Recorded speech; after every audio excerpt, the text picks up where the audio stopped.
Support for Lab Out Loud is provided by NSTA, the National Science Teaching Association. Find out more about what NSTA has to offer at nsta.org.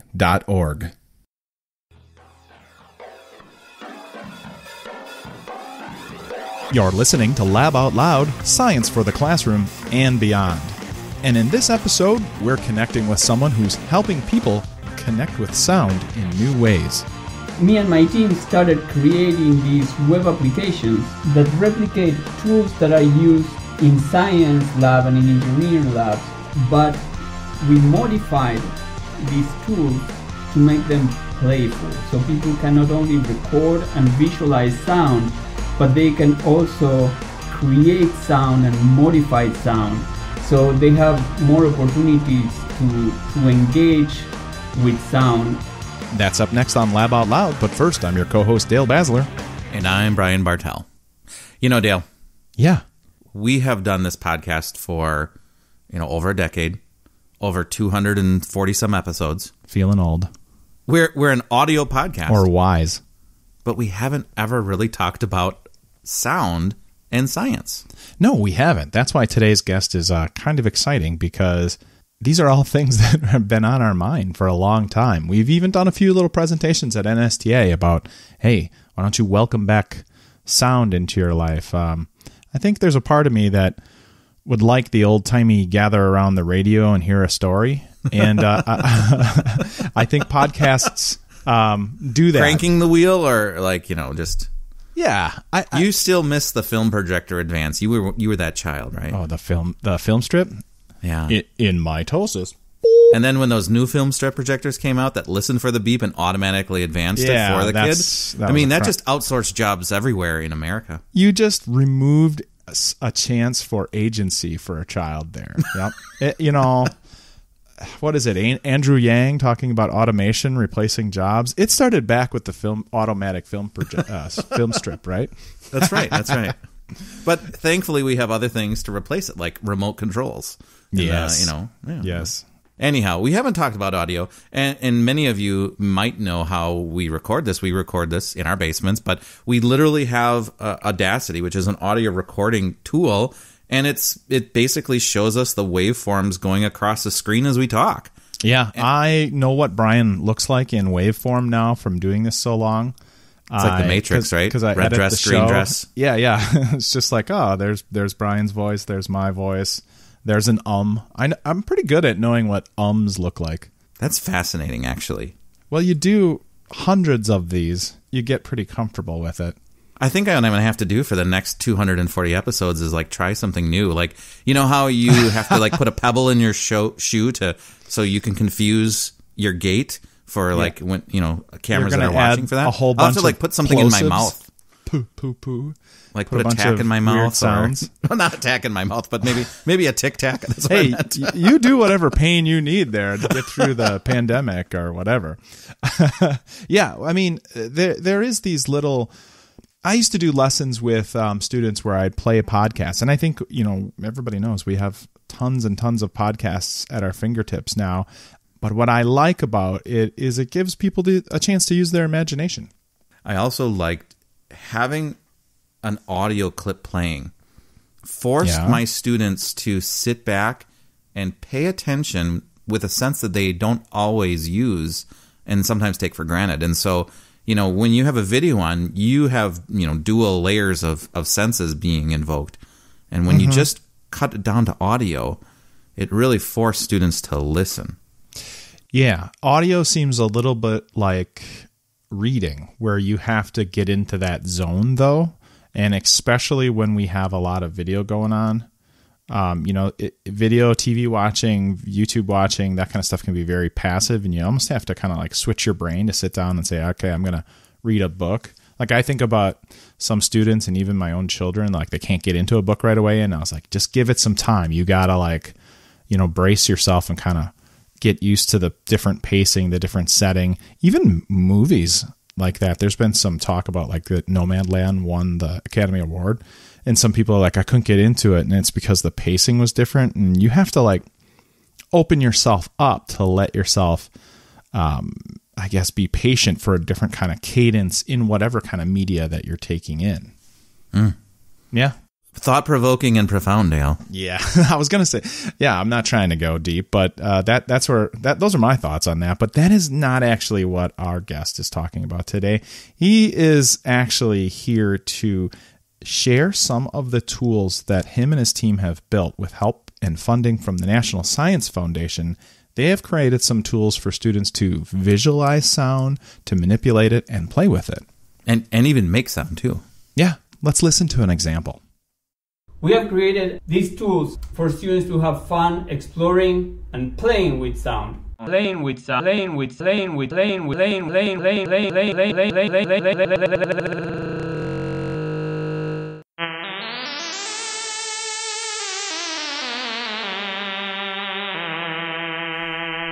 Ooh, tell me more. Ooh, or hear me more? Is that? Yeah. Play me more? Yeah, exactly. Well, let's go to the source. This is Dr. Victor Minces. I am Victor Minces. I have this accent because I'm from Argentina. I'm sure you're wondering. And I'm a scientist at UCSD. I have a very winding path as a background. I started after high school. I went into fine arts for a couple of years because I really love art. I was always an artist, and then I caught the science bug. So I got very interested in physics, and I started studying physics just to play around, which in Argentina is very easy because you just sign up and go to college. You don't have to pay or take exams. So it was kind of a playful way of starting a path into science, which I think is important in the way people approach science in general. And I fell in love with physics. So gradually and move more and more into physics and put my fine arts career on the side.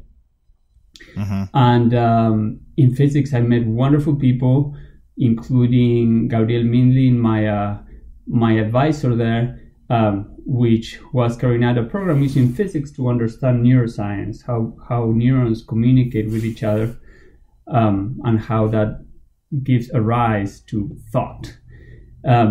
So I went from physics to neuroscience, and I came to San Diego to get my PhD in computational neuroscience, which is using physics and math to understand how the brain works in a computational way. It's very related to artificial intelligence and neural networks and so forth.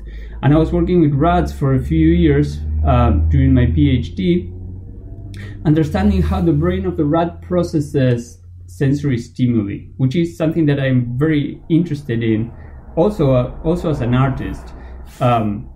And in particular, how the brain processes sensory stimuli that change over time. For example, not different colors, not different images, but different sequences of sounds, which is very related to music.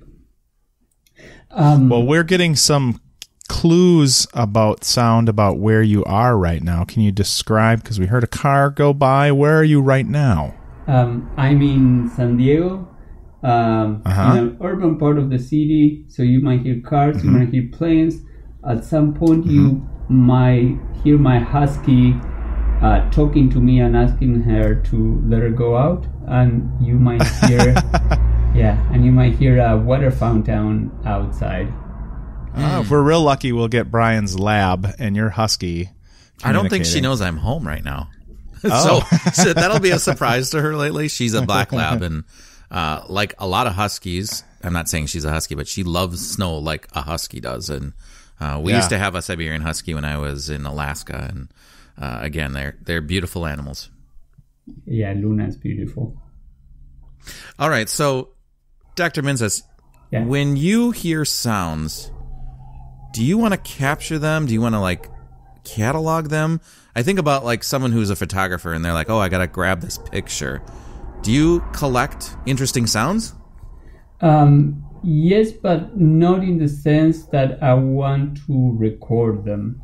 I collect interesting sound experiences that I do want to share with people because I think they're fantastic. But that doesn't necessarily mean recording them. It means creating the conditions for people to have the same experience.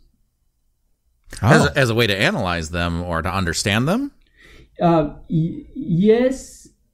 So my goal is to bring the understanding of sound to people, because I think the understanding of sound increases people's appreciation for sound in general and for waves. And that is related to my own experience as a physics student.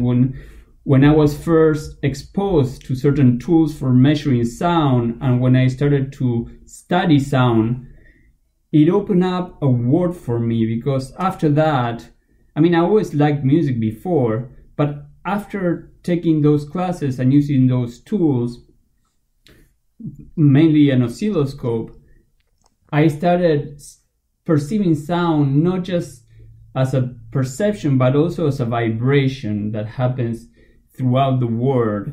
And after that, when I hear a sound, I not only think of the perception, I also think of the object that is vibrating, how it is vibrating, and why I am getting the perception that I do. And that enhances it enriches my perception of the world. So can you give us an example of one of these sound experiences? Yes, a beautiful example. And one problem with doing this is that you might not be able to easily do it at home. But for example, if you grab, if you get a pipe, any pipe of about a foot, if you grab the pipe at the very tip, and you hit the pipe with a mallet or with another pipe, you will hear like crack, not something that doesn't have a tone, a very short sound. But if you grab the pipe at a node, which is at about a quarter of the length, and you hit it in the middle, you will hear doom, and it's a sound that is super beautiful and long. I actually try that with the students when I do hands-on things. Physical hands-on things with students in schools, and they go crazy because I start by myself doing this, striking the pipe in the right way, and then I give it to a student, usually the most rowdy one, and and then they try it and they hear clunk and they look at me like, what is going on? My pipe is broken or something, and then they're all laughing, So then they're all like fighting to see who can figure it out, and then I give them a bunch of pipes and let them play around and tell them to play the pipes in different ways to find out what sounds they can make. So it's a very simple experience, but it starts getting people to think, okay, how do things vibrate? And then we can discuss why pipes vibrate like this, how longer pipes vibrate in comparison with shorter pipes, why do they have different frequencies.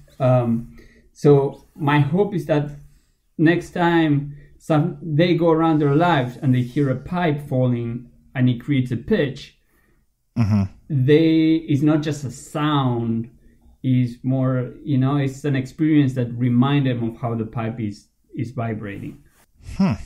Have you recently seen the Perseverance rover, the Mars rover? Have you been following anything about that? I know that they sent the first sound recording from Mars, which sounded like wind.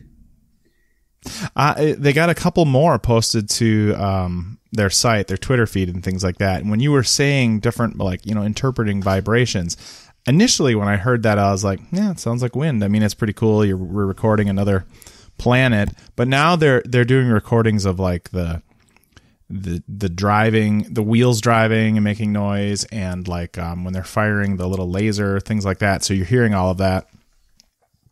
And before I started this conversation with you, I thought, this is cool, but what are they getting out of that? But I do remember one of the scientists saying that it's a data collection device too. So I suppose they can use that sound to learn about how if there's a particular vibration setting up or something like that in the machine. Yeah.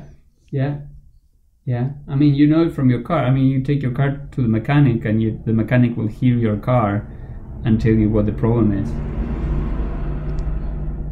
Wow, that vehicle's right on cue with that point you just made. You're right. We take those sounds for granted, but all of a sudden you'll notice something in the background, a different sound that doesn't sound right, and that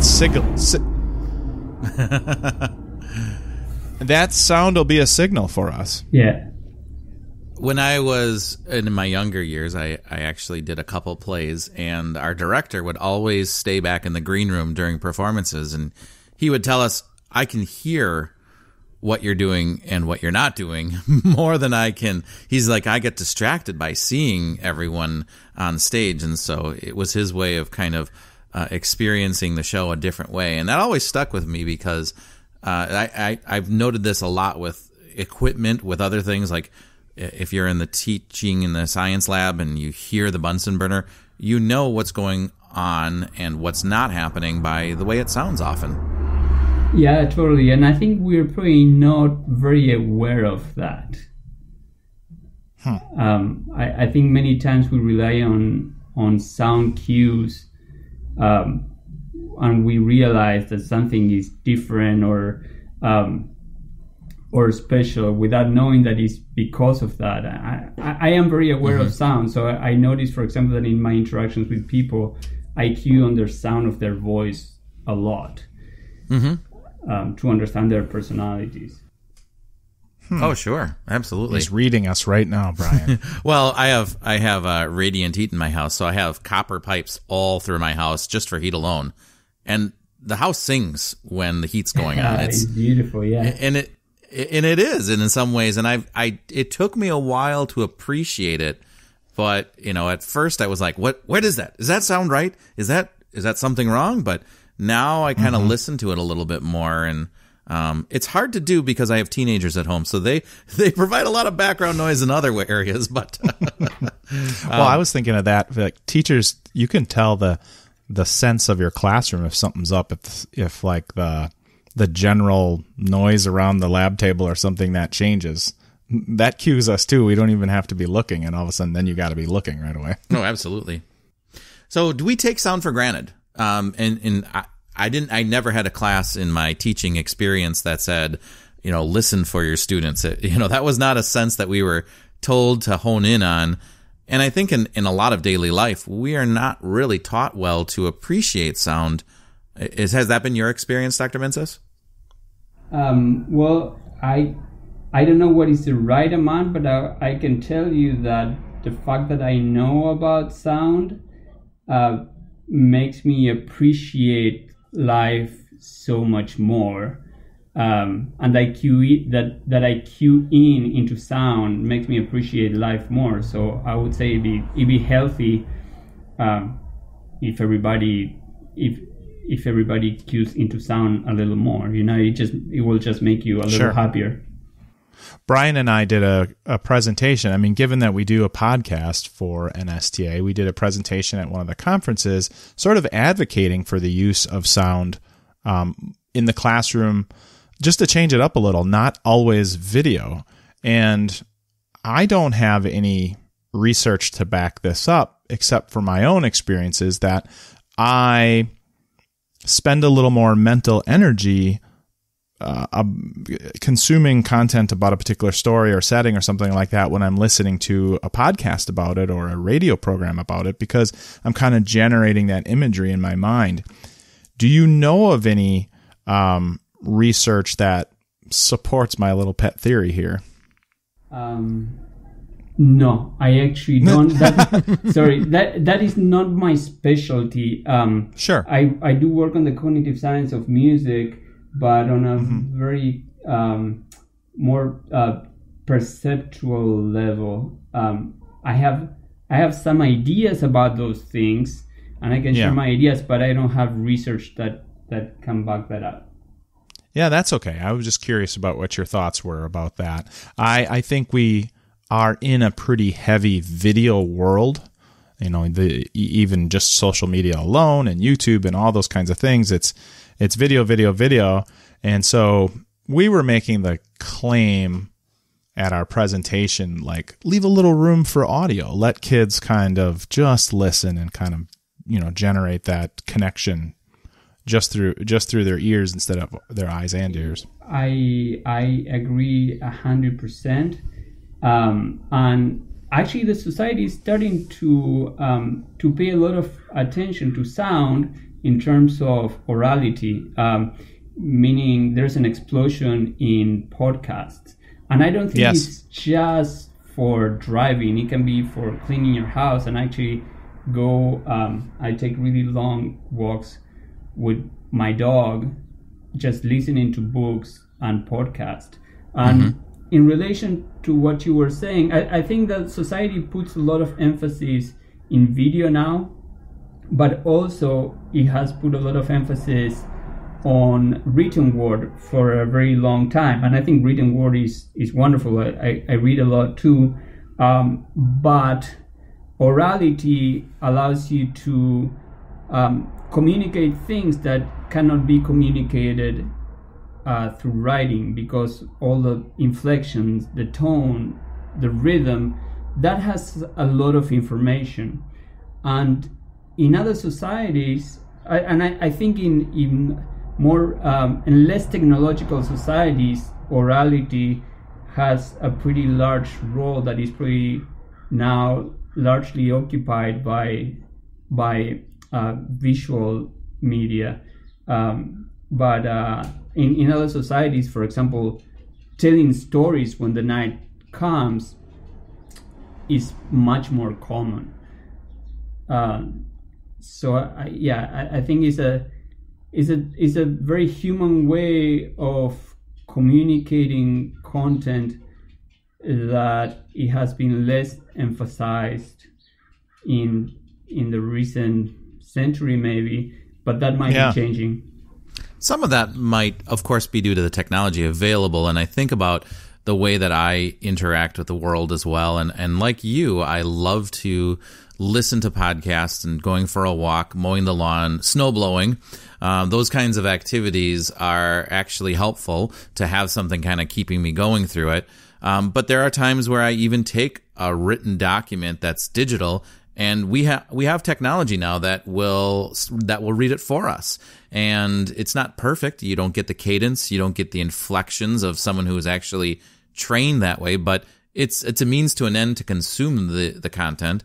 And likewise, I think about it the other way too, where and this is getting at my age. I'm not as young as when we started the podcast, but when I'm watching television, I liked having the captions on, and so we have opportunities to go back and forth, and I do think that's important, and especially too when we have students that may not be able to hear for a variety of reasons, that we offer opportunities for them to engage in content, but there is something about audio if we can tackle that way. Yeah. I think those new technologies do open us up to different ways of understanding. And Victor, you have some resources for us that showcase some of the technologies we can use to even understand sound even more, correct? Yes, that's correct. So I am, so my program, I didn't finish telling my story. I'll finish briefly. Sure. So after going into, and I'll get to that. After studying computational neuroscience, I wanted to do something that connects more directly, more immediately with society. So I started working on the role of music in education and in human cognition, also because it's a way of putting together many things that I love. And I worked on the cognitive science of music for a few years. I still do.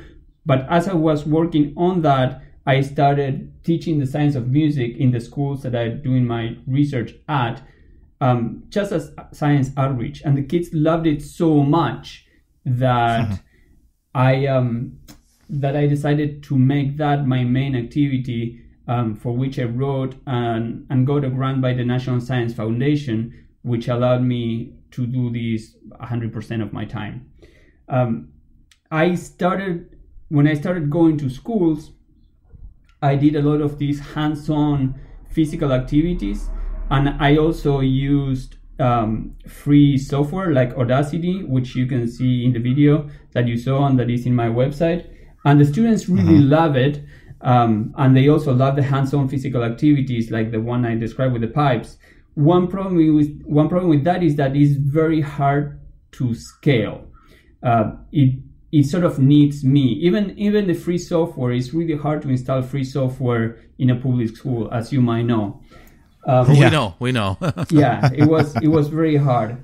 So, and I had to go through all the computers, make sure that everything was fine. And even Audacity is very hard for a kid that never saw something like that before. It has like a million buttons, and if you press the wrong button, that's it. So I had to go through all the groups and make sure that everything was fine. So I was like, okay, this is not scalable. So me and my team started creating these web applications that replicate tools that are used in science lab and in engineering labs. The web applications are an oscilloscope, which allows you to see the waveform of the sound, which means see how the air is vibrating.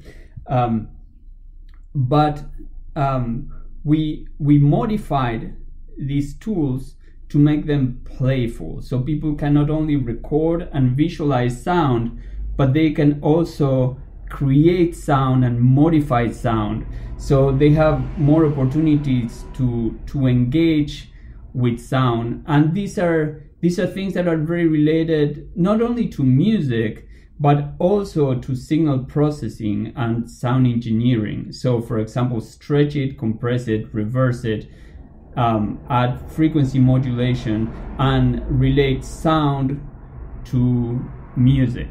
So the two, sorry. No, I was just going to say, I agree. We've used Audacity. We've always used Audacity to record this podcast. And just a shout out for Audacity. What program can you say that you were still using 15 years ago? And Audacity is just a champion when it comes to that. And it can do a lot of those things, but you're right, it's definitely hard to get to some of those things. So it sounds like you've kind of pared it down and made it more accessible to more people. Yeah, exactly. So it's not only, Audacity is really wonderful and kids enjoy it a lot, but it requires a lot of work from the part of the provider. Through using Audacity, however, I was able to understand what kind of things the students get really excited about. For example, selecting a piece of sound and creating a loop and changing the length of the loop to create different sound effects or different rhythms. So with the oscilloscope tool that we created, students can do the same things, but with much fewer buttons. So it's much easier to have fun. And the tools can also be specifically targeted to match the science standards. So we created a set of lesson plans aligned with the science standards in collaboration with the San Diego County Office of Education and teachers at High Tech High. And everything, all that is available through our website. Well, in some ways, it sounds like you were able to think about the kind of discovery that students get at when they're using Audacity, and then kind of tailor that within the Listening to Waves tool, correct? That's exactly correct. What kind of revelations beyond looping, what kind of aha moments did students have using your tool? So I like when everything comes together, and the students like it too. Sorry, I like to see when everything comes together. For example, I describe the pipe experience. So the students finally, after doing some research, can realize how to make a long sustained sound. Now, at some point, we feed that sound into our oscilloscope tool. So the students already know that the pipe is vibrating. Now, when you feed it to the oscilloscope tool and you set the right time scale, So if you blow up sound in time, so you can see like 10, 20 milliseconds, then you can see the oscillation of the pipe. You can actually see the waveform of the pipe. So that connects, and the kids go like, whoa, you know? Actually, just the same way that I went whoa when I was studying physics, and when oscilloscopes were not available for everyone in the society. Actually, not many people have seen a waveform now, so the oscilloscope tool makes that available. So for most of the people, if they just go and use the oscilloscope and they increase the time scale so they can see a waveform, I think that is I think life-changing is probably too much, although it was life-changing for me, but I was born a nerd. Hey, you be proud of that. That's a That's a badge of honor on this show. I'm not proud or not proud. It's something that made my life richer, so I'm happy about it. But I think it can be at least somehow revealing for most people. Sure.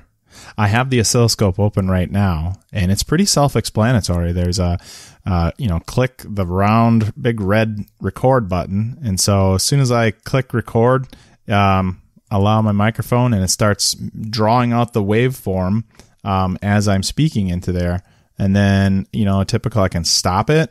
And then I have all these little extra features where I can select the length of it, and I can change the speed, the amplitude, reverse it, add reverb.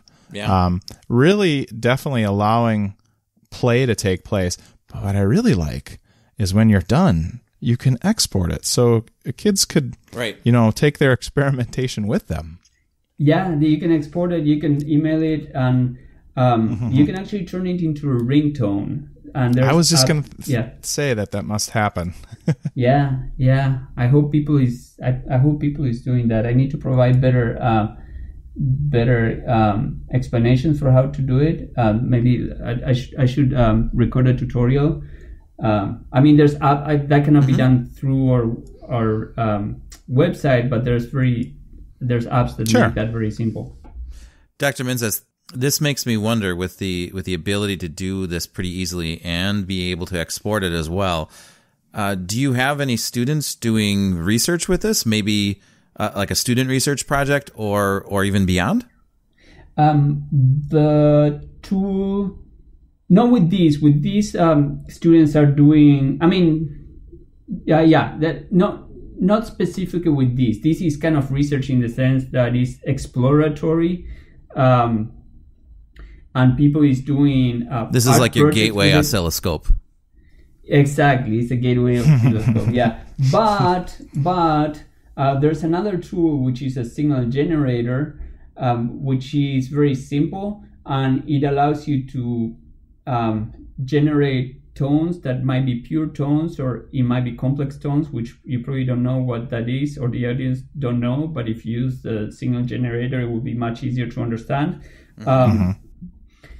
And one thing that you can do with it is create sounds of different frequencies, and students use that to carry out an investigation into the limits of perception. So you can test yourself, you can test your friend, you can test your adult, your mom, if you're a kid, to see how high of a frequency you are able to hear. Humans can only hear up until about like 15K or 20K. And teenagers actually can hear much higher frequencies that grown-ups can. And they get really excited about that because it's some perception that they have that we don't have. So with the signal generator, they can carry out an investigation to see how perception of frequency depends on age, for example. I have used that. I was a physics teacher myself. And so I would use a signal generator and have that sound playing, a high frequency coming in, and you can pinpoint who can hear it and who cannot as they come into class. I actually stopped doing it because it dawned on me that it drew too much attention to the kids who couldn't hear it. They felt like, uh-oh, is something wrong? So I kind of changed my approach with that, and kind of eased into it a little bit more differently. It is also an excellent opportunity to talk about, not necessarily frequency, but all of these topics is a good way to talk about hearing loss, especially with teenagers, because so much of hearing loss can be cumulative over time. So I try to get a plug in there for them to take care of their ears, because you can do damage now that you'll live with for the rest of your life. Mm-hmm. Yeah, I wish I had you as a teacher when I was a teenager. So speaking of students maybe feeling left out, and this kind of hints at what I mentioned earlier, we might have students that might not be able to hear or hear as well, but you have the Spectrogram program that at least looks like it might provide a bridge for that. Is that, tell me about that. Does that allow kids who can't hear to see sound? It definitely allows to see sound, and actually the spectrogram is very commonly used by biologists to investigate sounds that we cannot hear. Also to investigate sounds that we can hear, because it's a really good way to turn a sound into an image. Like bird sounds, elephant sounds, giraffes communicate in frequencies we can't hear. Yep. Yeah, whales are very, for studying whale communication or dolphin communication, the spectrogram is the go-to tool. So the spectrogram, so a little bit of background. Every sound is actually many sounds. It's like a musical chord. A musical chord is a sound, but it's also an addition of different sounds, which are the different notes that compose that musical chord. Actually, any sound is a musical chord, which is also one of the things that I think increases, it's one of these wonders of sound, thinking that any sound is a musical chord, and it is, because any sound is composed of many frequencies. Some frequencies have a higher volume, some frequencies have a lower volume. Sure. But any sound is composed of many frequencies, and the spectrogram tool allows you to see those frequencies that any sound is composed of. So you can say ah, a, e, o, u, and you will see that ah has a lot of power, which means a lot of volumes in the frequencies from 100 hertz to 400 hertz, but not much between 500 and 2000 or something like that. So what makes a sound different from another sound is this that is called the spectral composition, how much volume there is in each frequency. So the spectrogram tool allows you to visualize sounds like that, to understand sounds like that. Sure. So the oscilloscope is going to basically kind of display the amplitude a lot, and then the spectrogram is going to help us display the frequencies. Would that be it just occurred to me when Brian was bringing up the point of students with hearing impairments or deaf, that you could totally study sound and be deaf because of these tools. Actually, the first... when we study animals, the sounds of animals that communicate in a range that we can't hear in the first place, we can still study them. Yeah. Yeah. I actually, as I have the spectrogram up right now, I'm thinking in my head, I have a challenge. I have a challenge for any science teacher who does tackle sound to go and make friends with the band teacher or the music teacher, the choir teacher. Yes. And like in our school, we have these big interactive flat panel displays now that are kind of taking over projectors. And I would have them push this on the board during a practice, because I undoubtedly think that you're going to find students are going to notice things about what they're doing in a band rehearsal or in a choir performance or something like that they'll be able to see. Totally. And not only that, the spectrogram, and you can try it yourself right now, the spectrogram can also be used as a tool to create music. I mean, our spectrogram, as I say, was modified to create sound playfully. So if you go into the sound making you have a video on that. It's like an instrument. Yeah, it is an instrument. It's like a harp, especially if you have a touchscreen computer.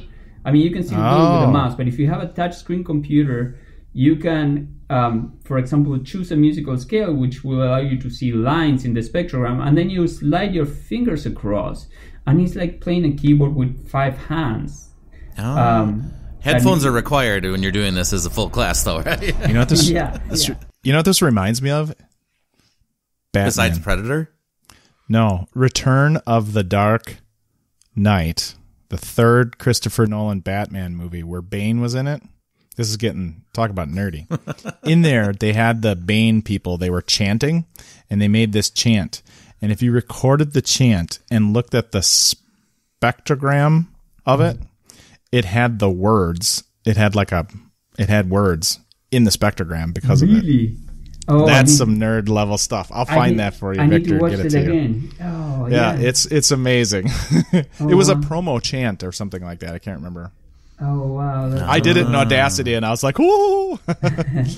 That's so cool. Well, with this spectrogram, I think you will be able to see that very clearly. Actually, there are some tools that allow you to make a drawing and sonify that drawing, which is something that I want to do at some point. I want to include it as a tool in our toolbox, and the kids.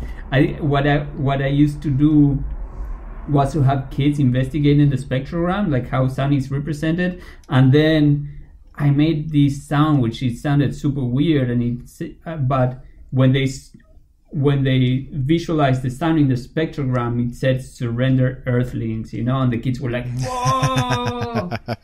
Yep. Yeah. So I want to add that at some point. That's in the books. It's funny because we just talked to someone about the Perseverance rover on Mars, and Dale just chatted about that. But they hid a bunch of things like Morse code in the wheels, and obviously you could use tools like this to hide messages, like Dale mentioned, within sounds and within patterns and such like that. That kind of this is a whole different category of Easter eggs that we might see soon. Yeah. Well, they might be actually out there because of the sound editors did it. Yeah. And we don't even know. Yeah. Well, I think that we have our work cut out for us, and like I said, we need to make some friends with some music teachers, make music and science, and then find that discovery and go from there. Before we let you go, Victor, there at your website, it's listeningtowaves.com, where it has links to some of the tools that we mentioned. Yeah, there's also I see some tutorials and education and stuff. Yeah, so go ahead. To access the tools, you can go to the Sound Exploration tab. Mm-hmm. So the tools are the spectrum, the oscilloscope, and the signal generator. You will also find tutorials, and then there's teacher resources that have like 11 lesson plans, mostly centered on the tools. And the lesson plans have slides, so they are pretty ready to use. Usually teachers like to adapt them to their own classrooms, but they are pretty ready to use. And there's a lot of media. We have a series of mini documentaries profiling young, underrepresented people in a science path. And I'm not talking like a big scientist telling students sound is this. This is more like people that is young and passionate about the work, and that they are, for example, starting a PhD understanding underwater waves or stuff like that. So we have a few mini documentaries which can connect students not only to sound but to possible lives and career paths related to sound and waves. Oh yeah, awesome. Well, I couldn't think of a better topic for a science teacher audio podcast than the topic that you brought for us today. We really appreciate it. Thank you so much, Victor. It was a pleasure to hear from you, Dr. Minces. Same. It was wonderful to be here. Thank you very much. Thanks for listening to this episode of Lab Out Loud. If you'd like to learn more about some of the things discussed in this episode or previous episodes, you can find show notes at our website, laboutloud.com. If you have a guest idea or a future topic that you'd like to see on Lab Out Loud, go to our contact page and send us a message. Also, you can subscribe to Lab Out Loud on your favorite podcasting app, such as Apple Podcasts, Spotify, Google Podcasts, Stitcher, or wherever you like to find podcasts. While you're there, leave us a review and rating. Your input helps others find our show. Thanks again for listening.